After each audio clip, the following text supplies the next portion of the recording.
Allman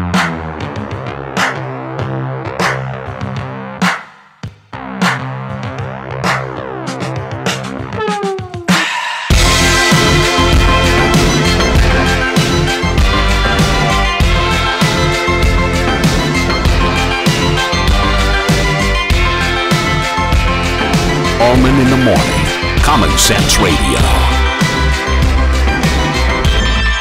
Good morning, you bunch of drunks. Got your attention when I asked for more. I was excited to be part of your world, to belong, to be loved, to be mostly the two of us. Something I was stealing for no reason at all. Damn me, I done it. The only thing that would have made Jeff Rumpelstiltskin Sessions' appearance in California better is if he had brought with him a team of federal agents to handcuff Governor Brown, Kamala Harris, and the mayors of San Francisco and beyond, and take them into custody and charge them with federal crimes, aiding and abetting illegal aliens. But we'll take what we can get, because suddenly Jeff Sessions appeared out of nowhere. I envisioned him. I said, I wonder if he's got a big, long beard from his time in hibernation. But he came out swinging in California. Here's my message to Mayor Schaaf. How dare you? How dare you needlessly endanger the lives of our law enforcement officers to promote a radical open borders agenda? Not to mention endangering the lives of California citizens as well. Ed Henry joining us from beautiful Washington, D.C. Ed Henry, how you doing, buddy? I'm doing great. You know, my colleague Tucker Carlson was talking last night. Could you imagine if there was a Republican governor who, anywhere in America, say Missouri, say, Maryland, where I live, and said, I'm just not going to enforce the civil rights laws in the state anymore. I've got an issue with them, and whatever, make their case.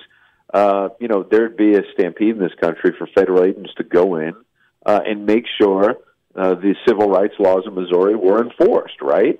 You have a governor in California, very, very large state, obviously, millions of people. In fact, there are statistics saying there are 2.5 million illegal immigrants to the state of California right now. And basically, Jerry Brown is saying he's aiding and abetting them in going around federal law. Yeah. That's what he's doing. Yeah, I mean, and it's weird because I noticed, and I know you don't really get into criticism of other media, and I don't want to drag you into this, but I did notice, for instance, NBC deciding this is how they reported on the story. We turn to California now, one of a handful of states that extend protections to people living in this country illegally. It's like, I love how they kind of create their own language, extending protections. It's kind of what they talk about with gun legislation, gun safety legislation. It's no longer gun control.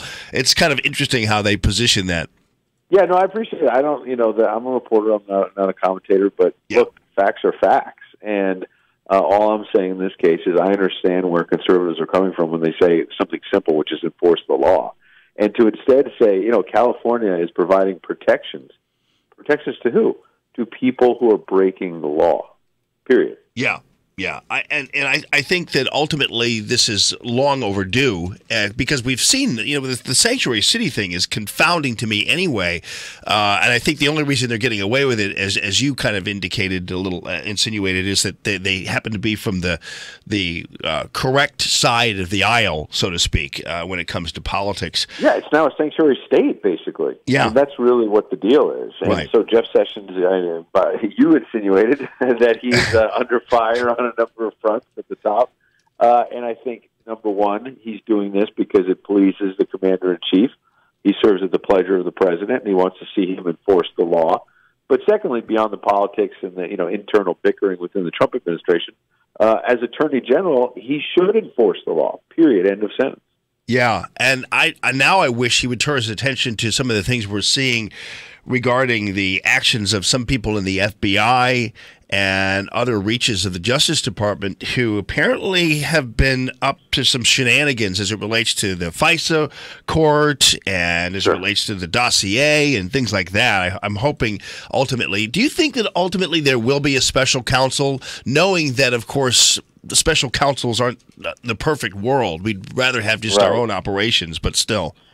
I think there's going to be a pause. My sense of reporting the story is that given another 3 or 4 weeks, and Michael Horowitz, who's the Inspector General at the Justice Department, has spent well over a year or two going through FBI abuses and Justice Department abuses going back to the Obama administration, maybe even some people like a Rod Rosenstein, within the Trump administration, not just blaming on the Obama administration. Remember, the Carter Page FISA applications kept going through and getting approved early in the Trump administration. So there are people within the Trump administration who may be implicated here. Let's see what the Inspector General has. The president, in his tweets of Jeff Sessions, was suggesting, look, the Inspector General is a toothless tiger. You better get it. You better do something, Mr. Attorney General, or you better, as you say, Jamie, which is get a second special counsel. But give the Inspector General one chance here, because I've heard a lot of hype from people on the inside that he's going to have an explosive report that is really going to expose a lot of these abuses. Now, whether that leads to people going to jail, whether that leads to people losing their jobs, we'll see. But I've heard a lot of hype from inside. Give it another 3 or 4 weeks. If he doesn't deliver, I think there is going to be a lot of pressure for a second special counsel.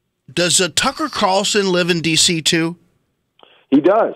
So do you guys? Wonderful guy. Do you guys go out and get a snoutful there at the Palm every once in a while, or? We used to go to the Palm years ago. I was actually there yesterday meeting a friend. But Tucker, it's hard because he's got this show at 8:00 Eastern. He's doing a great job, and so he doesn't do dinner much. Oh, right, and then yeah. And then I work through Shannon Bream's show, and I get home after midnight. So, oh, wow. There's no more, fancy dinners at the Palm. It's, I think there's a new sheriff in town with President Trump, and basically, there's a tweet. There's tweets from 6 a.m. to midnight sometimes. Yeah. I'm only half joking, but last night there were multiple breaking stories. Yeah. Including what was happening in California. My colleague Shannon Bream did a great job with an exclusive interview with the Attorney General. And I'm actually filling in for her all next week, so you can watch me doing Shannon Show. Oh, good. Fox and Friends in New York this weekend. There's just a lot happening in the news right now. So, yeah, Tucker is somebody we've gone to lunch before. Really off the air, wonderful person. Yeah, and smart as a whip, as you can tell, on the air. But honestly, these days, there's not a lot of having fun. We're working our butts off. Right, exactly. Last night you were reporting also on some changes in the tariffs that we don't have time to talk about, but eventually you will. But yeah, we really appreciate your tirelessness, because if you're getting after midnight, you're on with us at 6:46 Central Time. We really appreciate that, buddy, as always. Love coming on. I hope you have a wonderful weekend, everybody. Hey, you too, and knock 'em dead there in New York over the weekend, and we'll be watching with you, filling in for Shannon. Okay, that's at Ed Henry. Check it out on Twitter, and don't forget 42 Faith, the rest of the Jackie Robinson story.